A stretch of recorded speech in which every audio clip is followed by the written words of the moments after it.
Are you down for this? If you're in the mood, we can take it to the moon. Just like a movie scene, table for two. No need to be fake, I want you to stay. If you're in the mood. Baik, Assalamualaikum warahmatullahi wabarakatuh. Perkenalkan, nama saya Nurlara. Baiklah, pada kesempatan kali ini saya akan menjelaskan dari 5 pertanyaan penting terkait audit sistem informasi. Mari kita bahas satu persatu.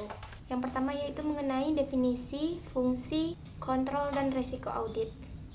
Audit sistem informasi adalah proses mengevaluasi bukti untuk memastikan bahwa sistem komputer aman, menjaga integritas data, dan efektif mendukung tujuan organisasi. Fungsinya adalah menjaga kepatuhan, memitigasi risiko, dan menjamin keandalan data. Dalam hal ini, peran auditor adalah sebagai penasihat independen yang memastikan framework audit sesuai standar internasional seperti COBIT atau ISO 27001. Ada 2 jenis pengendalian yang diperiksa. Yang pertama itu ada pengendalian umum seperti keamanan fisik data center, dan yang kedua yaitu pengendalian aplikasi seperti validasi input data.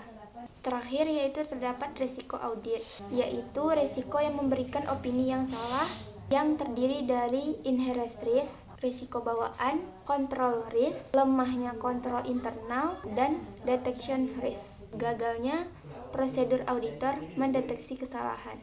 Yang kedua yaitu proses pelaporan audit dan hubungannya dengan keamanan informasi.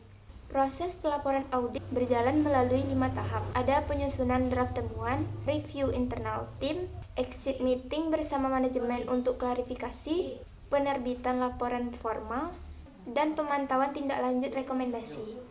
Hubungan antara keamanan informasi dan audit sistem informasi ini bersifat saling melengkapi dan sinergis dalam menjaga ekosistem ekonomi suatu organisasi. Keamanan informasi berfokus pada penerapan berbagai perlindungan nyata, mulai dari praktik kerja, kebijakan operasional, hingga teknologi spesifik, yang bertujuan untuk menjaga kerahasiaan, confidentiality, integritas atau integrity, dan ketersediaan availability dari data organisasi. Di sisi lain, audit sistem informasi ini berfungsi sebagai pihak independen yang bertugas menilai serta menguji seluruh kontrol keamanan yang telah diterapkan tersebut apakah sudah dirancang dengan baik, berjalan secara efektif, dan tetap memadai dalam menghadapi ancaman yang terus berkembang pada saat ini. Oleh karena itu, kedua aspek ini tidak dapat dipisahkan tanpa adanya keamanan informasi. Tidak akan ada kontrol tata kelola yang bisa diaudit, dan sebaliknya. Tanpa kehadiran audit sistem informasi, efektivitas dari sistem keamanan informasi tersebut tidak akan pernah dibuktikan secara objektif. Yang ketiga yaitu mengapa risiko tinggi tidak menjadi insiden dan dampaknya pada penilaian risiko. Jadi sebuah organisasi bisa saja memiliki risiko tinggi, tetapi tidak mengalami insiden selama bertahun-tahun dikarenakan 3 faktor. Yang pertama yaitu keberuntungan, yakni belum menjadi target aktif peretas. Yang kedua yaitu adanya kontrol kompensasi atau pengawasan manual staf yang jeli. Dan bisa juga sistem tersebut berada pada lingkungan yang terisolasi atau tidak adanya jangkauan internet.